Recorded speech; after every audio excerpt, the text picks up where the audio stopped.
Nah, dan kasus skincare ini juga berhubungan dengan kasus hukum karena pernah dilaporkan oleh sesama Crazy Rich, Juragan 99. Istrinya, ya, yang bernama Sandi Purnamasari pernah melaporkan dia karena kasus yang sehubungan dengan skincare. Sosok yang satu ini bekerja sama dengan Putra Siregar melakukan penganiayaan, dan di sini saya melihat adanya kehancuran, kegelapan, kelam. Jadi harus berhati-hati. Putra Siregar saya melihat hilang, sirna. Ya.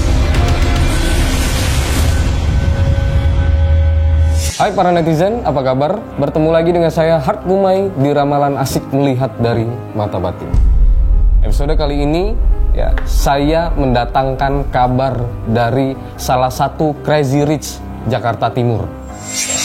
Yang mana Crazy Rich ini pastinya kalian juga sudah mengenal karena dia berkiprah, ya, popularitasnya, ketenarannya di sosial media, terutama di Instagram dan Twitter. Ya, pertama suka giveaway yang katanya ikoy, ya, karena dia memiliki sebut saja PS Store, ya, yang dulunya PS Store-nya ini, ya, yang bergerak di bidang penjualan handphone, katanya dulu ilegal dan pernah dilaporkan ke pihak kepolisian, tapi selamat, ya. Lalu dia juga punya, saya belum sebutkan namanya ya para netizen, biar kalian mungkin sudah bisa menebak, ya, kalau sekarang kalian sedang menyaksikan video yang satu ini. Dia juga pernah mempunyai, bukan pernah tapi masih, ya, mempunyai usaha di bidang kecantikan, ya, perawatan, yaitu skincare. Nah, dan kasus skincare ini juga berhubungan dengan kasus hukum karena pernah dilaporkan oleh sesama Crazy Rich, ya. Dan kalian juga pasti mengenal Juragan 99. Istrinya, ya, yang bernama Sandi Purnamasari pernah melaporkan dia karena kasus yang sehubungan dengan skincare dan masuk ke ranah hukum. Nah, kali ini dia dilaporkan kasus hukum kembali, ya, dan sudah diciduk, bahkan sudah ditahan di Polres Jakarta Selatan karena tuduhan pengeroyokan, penganiayaan terhadap korban yang bernama Muhammad Nur, ya, Alamsyah, kalau tidak salah. Kalau salah boleh dikoreksi. Pasti kalian sudah menebak sosok yang satu ini, ya, Crazy Rich Putra Siregar, ya. Dan terkenal suka bagi-bagi giveaway. Sekarang mungkin dia bagi giveaway-nya di tahanan. Nah, para netizen, Crazy Rich yang satu ini sering kali fenomenal, kontroversial, ya, karena sering bagi-bagi uang, menghambur-hamburkan dan lain-lain. Tapi di sini tugas saya ingin mengajak kalian semua untuk dengan metode kartu tarot saya seperti biasa, kita lihat, ya, apa saja yang akan terjadi dengan Putra Siregar, ya, beserta temannya satu lagi yang bernama Rico Valentino, ya, seorang public figure, ya, yang juga terciduk dan bekerja sama dalam penganiayaan tersebut, ya.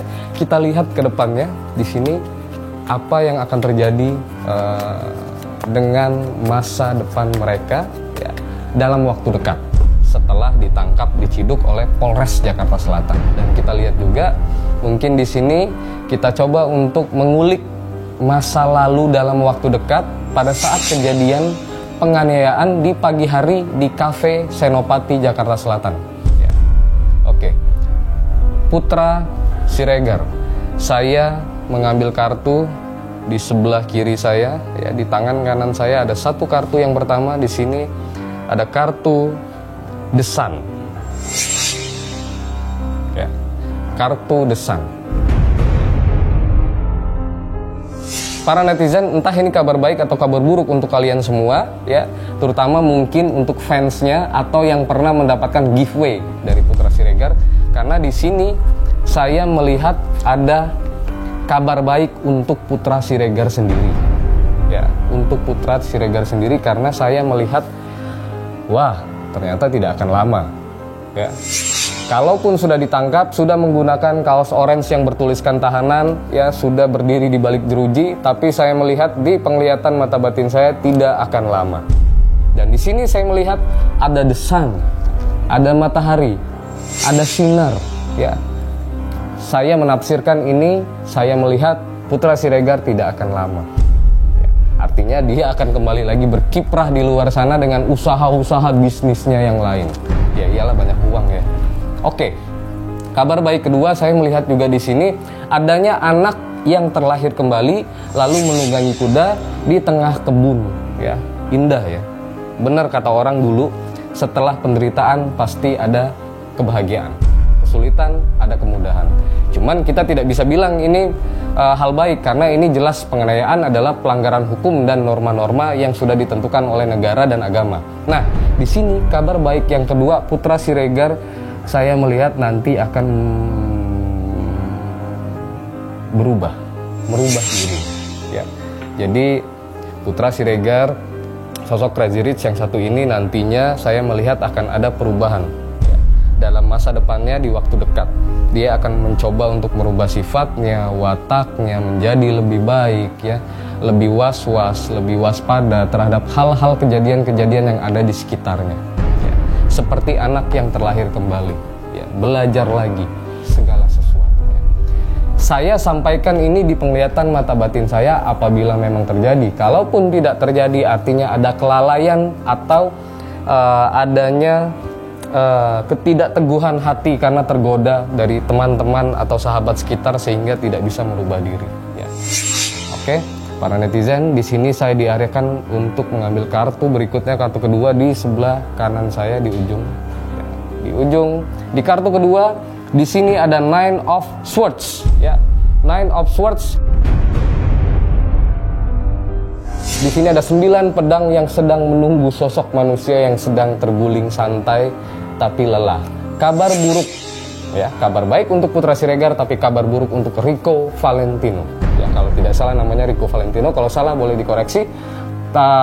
Salah satu public figure, ya, atau aktor, ya, atau artis, saya tidak begitu mengenal juga.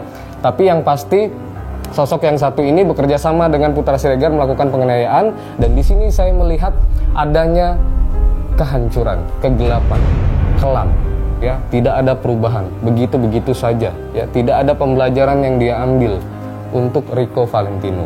Jangan marah dan jangan tersinggung kalau mendengar apa yang saya sampaikan ini, lebih baik dijadikan bahan koreksi, ya. Sama halnya diri saya juga boleh dikoreksi oleh siapapun, ya, baik itu baik ataupun buruk, silahkan. Jadi untuk Rico Valentino sendiri, ya, kalau sedang menyaksikan tayangan ini mungkin lagi di balik jeruji bisa pegang handphone gitu ngelihat, mungkin di ada kuota, ya, mungkin sewa atau diperbolehkan handphone, ya kita tidak tahu.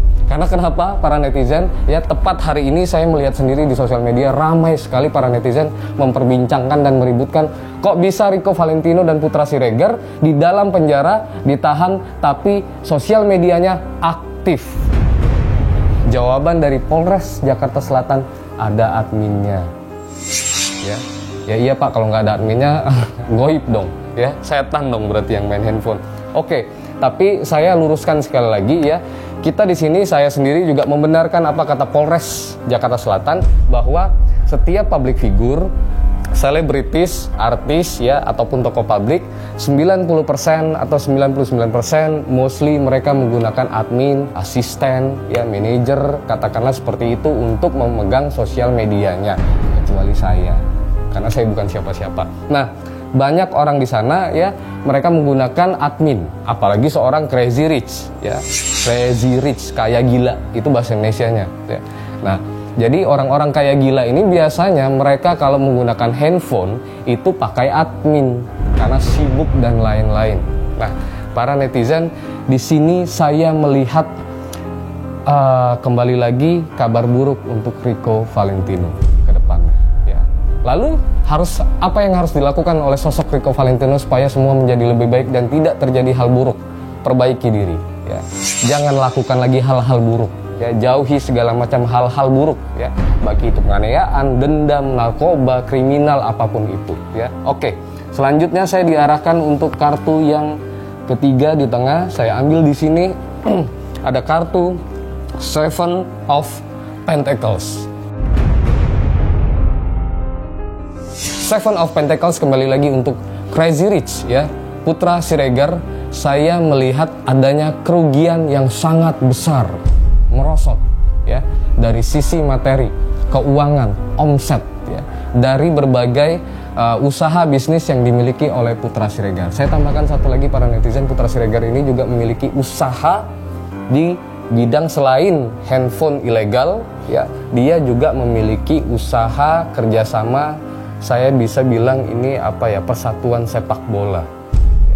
Jadi dia juga punya seperti Raffi Ahmad, Atta Halilintar dan lain-lain. Nah, di sini yang sehubungan dengan ya katakanlah olahraga, ya, yang sedang dia jalani, ya, yang sedang dia dia menginvestorkan uangnya, menginvestasikan uangnya, dananya dan lain-lain. Saya melihat hilang, musnah, semuanya musnah. Jadi harus berhati-hati Putra Siregar. Saya melihat hilang, sirna, ya. Bukan semuanya, tetapi investasi yang dia miliki di bidang olahraga, ya. Kalau saya ingat kembali itu tadi, dia mempunyai kerjasama investasi di bidang olahraga sepak bola, ya, seperti Atta Halilintar, Raffi Ahmad, ya seperti itulah, Juragan 99, Gilang dan lain-lain, ya. Jadi harus berhati-hati. Berharapnya supaya ini tidak terjadi, ya, untuk Putra Siregar. Setelah nanti, ya, ini kejadiannya setelah dia keluar dari penjara, berarti nggak lama dong. Oke, kita lihat saja nanti, ya, itu terjadi atau tidak. Selanjutnya saya mengambil di kartu di sebelah kiri, ya.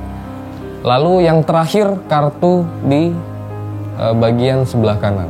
Oke, para netizen, saya sudah mengambil di sini kartu pertama ada Ace of Pentacles. Yang kedua di sini ada Queen of Swords. Ya. Oke, dari dua kartu tersebut ada Ace of Pentacles, para netizen. Lalu di kartu kedua ada Queen of Swords. Di sini saya melihat setelah kerugian yang sangat besar, ya, di bidang usaha olahraga, ya, saya melihat ada keuntungan yang sangat besar yang didatangkan oleh sang istri. Dan saya melihat ada bidang usaha seperti skincare, ya, yang hubungan dengan kecantikan, perawatan.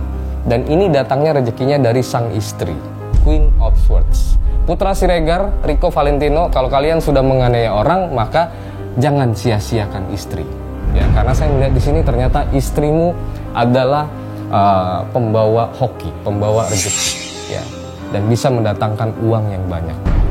Itu catatannya. Apapun itu para netizen, ya, mari saya mengajak kalian semua, kita doakan saja semuanya yang baik-baik untuk Putra Siregar, Rico Valentino, dan kita semua. Saya Hart Gumai di Ramalan Asik episode kali ini cukup dan undur diri.